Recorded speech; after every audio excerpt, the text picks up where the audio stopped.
नमस्कार बच्चों, triangle maths academy YouTube channel पर आपका स्वागत है। आज हम पढ़ेंगे कक्षा 10 की प्रश्नावली 3.3 का तीसरा सवाल। तो देखिए बच्चों, और हाँ, अगर चैनल सब्सक्राइब नहीं किया है तो प्लीज़ चैनल को सब्सक्राइब कर दीजिए।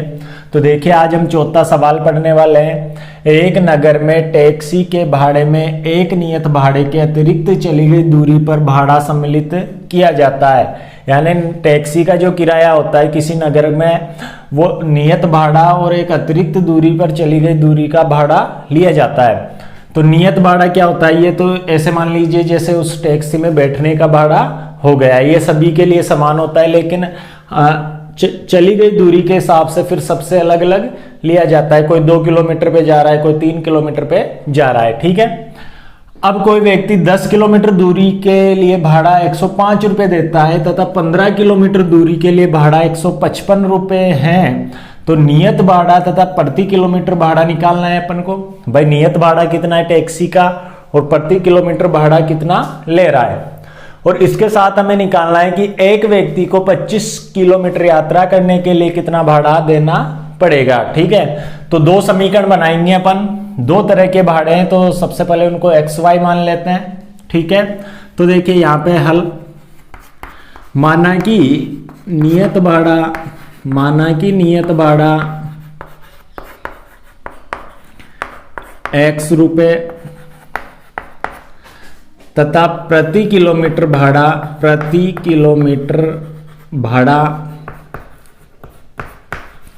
y रुपए हैं। ठीक है। दोनों भाड़ों को अलग अलग मान लेंगे। नियत भाड़े को हमने x मान लिया और प्रति किलोमीटर भाड़ा y मान रहे हैं। अब ये पहला कथन दिख रहा होगा आपने को, 10 किलोमीटर जो दूरी है उसके लिए भाड़ा कितना ले रहा है? 105 रुपए। तो यहां हम लिखेंगे पहले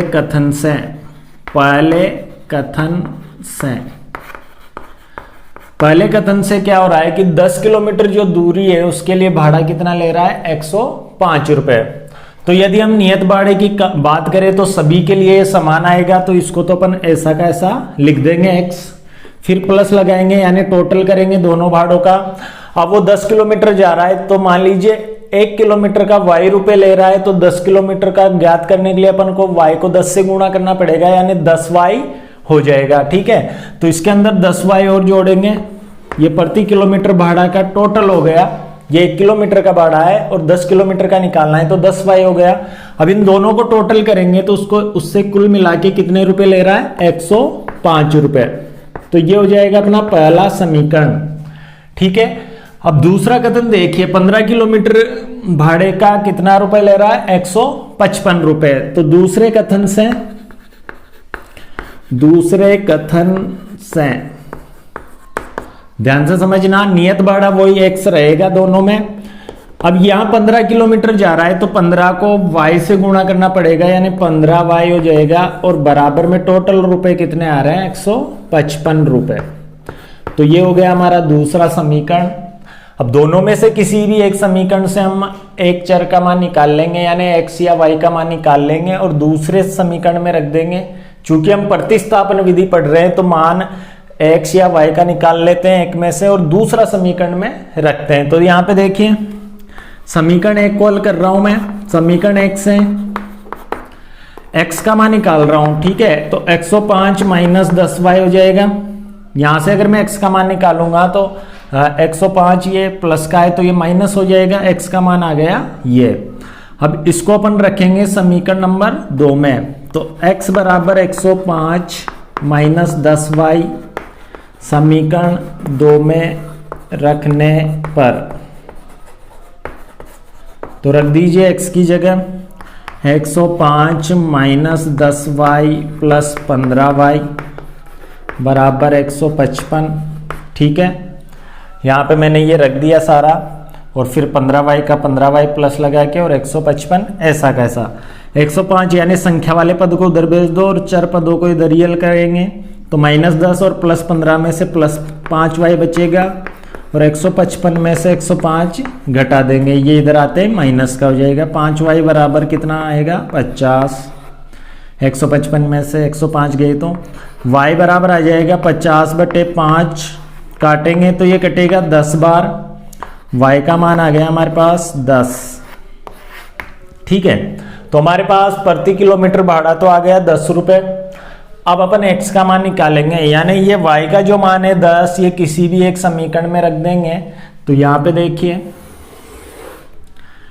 y बराबर 10 समीकरण 1 में भी रख सकते हो, 2 में भी रख सकते हो। ठीक है, 1 में रखने पर तो देखिए x प्लस 10 ब्रैकेट y की जगह 10 बराबर 105। ठीक है, यहाँ पे मैंने 10 रख दिया। 10x प्लस 10 को 10 से गुणा किया तो 100 बराबर 105। x बराबर 105 माइनस 100, x बराबर आ जाएगा 5। ठीक है, x का मान कितना आ गया 5। अब लिख देंगे अपन नियत भाड़ा हमने x माना था तो उसका मान तो आ रहा है 5 रुपए, तथा प्रति किलोमीटर भाड़ा जिसको हमने y माना है वो आ रहा है 10 रुपए। ठीक है, ये पहला आंसर आ गया। अब हमें क्या निकालना है, 25 किलोमीटर दूरी का भाड़ा निकालना है। तो 25 किलोमीटर यात्रा का भाड़ा, अब यहाँ पे देखिए 25 किलोमीटर जा रहा है वो। ठीक है, तो जो नियत भाड़ा है वो तो हमने दोनों के साथ लिखा था यहाँ पे भी, तो यहाँ पे नियत जो भाड़ा है वो लिख देंगे 5 प्लस 25 किलोमीटर जा रहा है 10 रुपए के हिसाब से, तो 25 इंटू 10 साथ में जोड़ देंगे। ठीक है, तो 5 प्लस 250 बराबर आ जाएगा 255 रुपए। तो ये हो गया हमारे पास 25 किलोमीटर दूरी आएगी यहाँ पे, 25 किलोमीटर दूरी का भाड़ा, यात्रा का भाड़ा। तो बच्चों आपके सवाल अच्छे से समझ में आया होगा। अब इसका अगला सवाल देखिए 5। तो देखिए बच्चों 5वां सवाल, यदि किसी भिन्न के हंस और हर दोनों में 2 जोड़ दिया जाए तो वो 9/11 हो जाती है। यदि हंस और हर दोनों में 3 जोड़ दिया जाए तो वो 5/6 हो जाती है। भिन्न ज्ञात कीजिए। तो बच्चों हम जानते हैं कि भिन्न होती है जिसके अंदर हंस और हर होता है, ऊपर वाले को हम हंस बोलते हैं और नीचे वाले को हर। पहला कथन दिया हुआ है कि इन दोनों में यदि 2 जोड़ दें तो उसका मान कितना हो जाता है 9/11, और दूसरा कथन बोल रहा है कि 3 जोड़ देना हंस और हर के अंदर तो उसका मान 5/6 हो जाता है। ऐसी भिन्न पता कीजिए कि वो कौन सी है। तो यहाँ पे हमें हंस और हर दिया हुआ है, तो दोनों में हंस और हर को मान लेंगे x और y। तो यहाँ लिखेंगे माना कि भिन्न का हंस x तथा हर y है। ठीक है, हंस को हमने x मान लिया और हर को क्या मान लिया y। तो यहां तो भिन्न बनेगी अपनी, भिन्न क्या बनेगी, हंस को अपन ऊपर लिख देंगे और हर को नीचे, तो भिन्न बन जाएगी x/y। ठीक है, अब पहले कथन से हम पहला समीकरण लाएंगे और दूसरे कथन से दूसरा समीकरण, फिर x और y का मान पता करके हमें भिन्न का पता चल जाएगा। तो देखिए यहाँ पे पहले कथन से तो देखिए x में भी 2 जोड़ दीजिए, क्योंकि दोनों में हंस और हर के अंदर 2 जोड़ने के लिए बोल रहा है, और फिर उस किसके बराबर रखेंगे 9/11 के, क्योंकि उसका मान कितना हो जाएगा 9/11। तो अंश में मैंने 2 जोड़ दिया और हर में भी 2 जोड़ दिया, तो इसको हम रख सकते हैं 9/11 के बराबर। इसको थोड़ा सोल्व कर लेते हैं। तो क्या होगा, ऐसे दिया होता है तो सीधा वज्र गुणा करते हैं, हमने 8th क्लास में भी पढ़ा है ऐसे समीकरण। 11 को तो ऊपर वाले से करेंगे, 9 को करेंगे नीचे वाले से। तो 11 को x से किया तो 11x प्लस 2 से भी करना पड़ता है, दोनों से होगा। 11 दूना 22 बराबर 9 को y से किया तो 9y और प्लस 2 से किया तो 9 दूना 18, ये इधर लिखना है बराबर के। ठीक है, अब इसको अगर हम सोल्व करें तो समीकरण बनेगी, इसको सोल्व की समीकरण नहीं बना रहा मैं, सीधा x का मान निकाल रहा हूं। ठीक है, तो यहाँ पे 22 को उधर भेज देंगे, 11x बराबर 9y प्लस 18 माइनस 22 हो जाएगा, ये 22 उधर चला गया। 11x बराबर 9y प्लस 18 और माइनस 22 में से -4 बचेगा, ठीक है, क्योंकि माइनस वाला बड़ा है। x बराबर आ जाएगा 9y -4 बटे 11। तो इसको आप समीकरण भी बोल सकते हो, x का मान भी बोल सकते हो, ठीक है। जिसके बीच में बराबर का चिन्ह है वो सभी समीकरण कहलाती है, तो इसको आप दे दीजिए समीकरण 1। अब इसी प्रकार दूसरे कथन से समीकरण 2 निकालेंगे। दूसरे कथन से तो देखिए, दूसरे कथन में हंस और हर के अंदर 3 जोड़ने के लिए बोल रहा है और फिर उसका मान किसके बराबर रखना है, 5/6 के। तो x + 3 और y + 3 करने पर इसका मान हो जाता है 5/6। फिर इसी को भी अपन सोल्व कर लेंगे वज्र गुणा से। 6x + 3 से करेंगे तो 6 × 18, फिर बराबर लगाना है। 5 को y से किया तो 5y, + 3 से किया तो 15, ठीक है। यहाँ पे 6x, y को इधर लिया हो इसमें, 5y बराबर 15 - 18, 6x - 5y बराबर -3 बचेगा। यहाँ पे भी 18 बड़ा है माइनस वाला, इसको दे दो समीकरण 2। अब अपन क्या करेंगे, समीकरण 1 से x का मान समीकरण 2 में रखेंगे। तो देखिए अब आगे, समीकरण 1 से x का मान समीकरण 2 में रखने पर तो देखिए x की जगह ये रख देंगे 9y -4 बटे 11, ठीक है। इसके अंदर 6 का 6 ब्रैकेट, x की जगह 9y -4 बटे 11 ब्रैकेट बंद, फिर माइनस का 5y ऐसा का ऐसा और बराबर में -3, ठीक है। अब आप देखोगे कि इसको आप बहुत से तरीकों से कर सकते हो। इसको अंदर गुणा भी कर सकते हो, ये गुणा के अंदर है तो इधर -3 के नीचे भी भेज सकते हो। तो 2-3 तरीके होते हैं, आपके हिसाब से देख लिया करो। मैं इसको अंदर गुणा कर रहा हूँ। 6 नाम 54, y -4 से करेंगे तो माइनस का 6 चौका 24 बटे 11 ऐसा का ऐसा। ये अलग है, 5y के नीचे बटा नहीं है तो इसको ऐसा का ऐसा रखेंगे। अब आप 1 लगा के एलसीएम लेके हल कर सकते हो।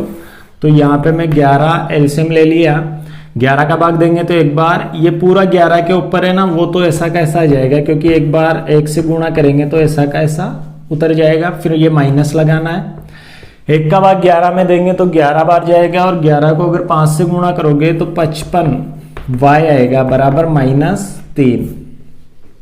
अब आप इस 11 को इधर भेज सकते हो और y को y से सोल्व कर सकते हो। तो 54y प्लस का है और 55y माइनस का है, तो यहाँ पे भी -y बचेगा। फिर ये माइनस का 24, साथ में मैं 11 को इधर गुणा कर रहा हूँ क्योंकि भाग वाला इधर गुणा हो जाता है, -33 ज्ञात या 33। अब -y ऐसा का ऐसा आएगा -33 और इधर बचे ये हो जाएगा +24, इधर जाते हैं -y 33 में से यदि हम 24 घटाएंगे तो 9 बचेगा, माइनस का ये वाला, माइनस से माइनस कैंसिल हो जाता है, y का मान आ जाएगा 9। y का मान हमारे पास आ गया 9। अब इसको आप रख दीजिए समीकरण 1 में। y बराबर 9 समीकरण 1 में रखने पर इससे हमारे पास आएगा x का मान। तो देखिए x बराबर 9, y की जगह आप रखो 9, फिर -4 बटे 11, x बराबर आएगा 9 नाम के 81 -4 बटे 11, x बराबर आ जाएगा 81 में से 4 गए तो 77 बटे 11, यानी x का मान आ गया 7। ठीक है, 77 में 11 का भाग देंगे तो 7 आ जाएगा। तो हमारे पास भिन्न आ जाएगी, अतः भिन्न बन जाएगी x बटा y थी भिन्न, तो x की जगह तो आप रखो 7 और y की जगह आप रखो 9, तो ये हमारी भिन्न हो जाएगी। ठीक है, x की जगह 7 और y की जगह 9।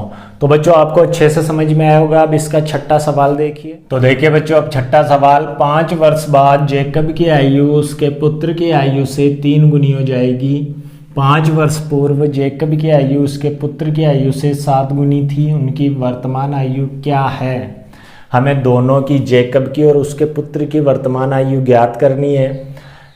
हमें क्या दिया हुआ है, 2 कथन दिए हुए हैं, दोनों से हम 2 समीकरण बनाएंगे। उससे पहले हमें वर्तमान आयु पूछ रहा है, तो दोनों की वर्तमान आयु को हम x और y मानेंगे। तो देखिए यहाँ पे माना कि जेकब की वर्तमान आयु x वर्ष तथा पुत्र की आयु y वर्ष है। तो बच्चों हमने जेकब की वर्तमान आयु को x मान लिया और पुत्र की वर्तमान आयु को y मान लिया। अब पहले कथन से देखिए, पहले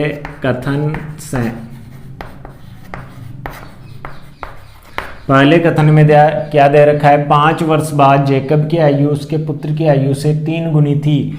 5 वर्ष बाद का मतलब होता है आने वाले 5 वर्षों के बाद, यानी अभी वो x वर्ष का है तो आने वाले 5 सालों के बाद वो x + 5 का हो जाएगा, यानी 5 साल बढ़ जाएंगे। तो इधर मैं बढ़ा के लिख रहा हूँ जेकब की आयु को 5 वर्ष यानी x + 5, और इधर उसके पुत्र की आयु को 5 वर्ष बढ़ा देंगे। ठीक है, ये लिख दिया पहले कथन से। अब क्या है, ये पुत्र है ना वो छोटा है किससे, जेकब से। कितना गुना, 3 गुना। अब छोटे को अगर इसके पिताजी के बराबर करना है तो इसको किससे गुणा करना पड़ेगा, 3 से, क्योंकि 3 गुना ज़्यादा बड़े हैं। तो यदि मैं इसको भी 3 से गुणा कर दूं तो दोनों आपस में क्या हो जाएंगे, बराबर। हमेशा ध्यान रखना है छोटे वाले को करना है गुणा।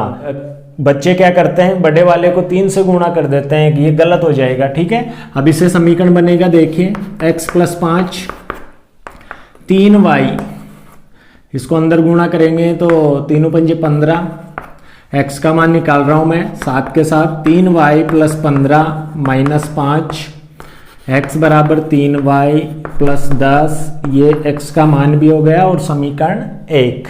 ठीक है, 15 में से 5 गए तो 10। अब दूसरे कथन से देखिए, दूसरे कथन में दे रखा है 5 वर्ष पूर्व जेकब की आयु उसके पुत्र की आयु की 7 गुनी थी।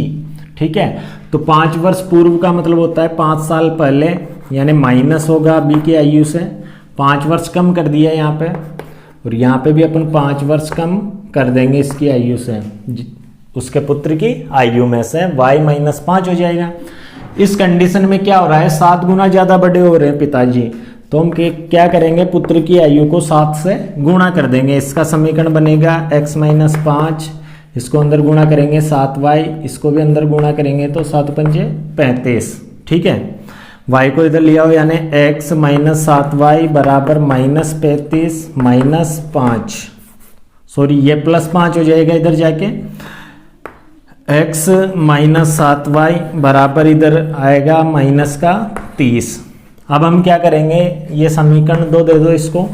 समीकरण 2 में 1 से क्या रखेंगे, x का मान, तो समीकरण 1 से x का मान समीकरण 2 में रखने पर तो देखिए x की जगह में ये रखना है 3y + 10, तो 3y + 10 - 7y बराबर -30, ये ऐसा का ऐसा। इन दोनों को हल करेंगे तो -4y बचेगा -30, और ये भी इधर जाएगा तो -10। ठीक है, तो -4y ये हो जाएगा -40, माइनस से माइनस काट दीजिए, दोनों तरफ लगे हो ना माइनस, तो माइनस से माइनस कट जाते हैं। ठीक है, अब 4 का भाग चल जाएगा क्योंकि गुणा में, तो y बराबर आएगा 40/4, यानी ये जा रहा है 10 बार, y का मान आ गया 10। तो हमारे पास उसके पुत्र की आयु आ गई 10 वर्ष। ठीक है, अब y बराबर 10 हम रख देंगे समीकरण 1 में, y बराबर 10 समीकरण 1 में रखने पर, तो देखिए x बराबर क्या आ जाएगा 3 ब्रैकेट y की जगह आप 10 रख दीजिए प्लस 10, x बराबर आ जाएगा 30 प्लस 10 एंड x बराबर आ जाएगा 40। ठीक है, तो जेकब की आयु आ गई 40 वर्ष। तो यहाँ हम लिख देंगे अतः जेकब की वर्तमान आयु जो हमने x मानी थी उसका मान तो आ रहा है 10 वर्ष और 40 वर्ष, और पुत्र की वर्तमान आयु आ रही है, पुत्र की वर्तमान आयु जो हमने मानी थी y वो आ रही है 10 वर्ष। ठीक है, तो ये दोनों हमारे आंसर हो जाएंगे। बच्चों आपको अच्छे से समझ में आया होगा सवाल। तो बच्चों मेरे द्वारा दी गई जानकारी आपको अच्छी लगी तो प्लीज़ चैनल को सब्सक्राइब करें और बेल आइकन प्रेस कर ले ताकि ऐसी ही शानदार वीडियो आप तक पहुंचती रहे। धन्यवाद। जय हिंद, जय भारत।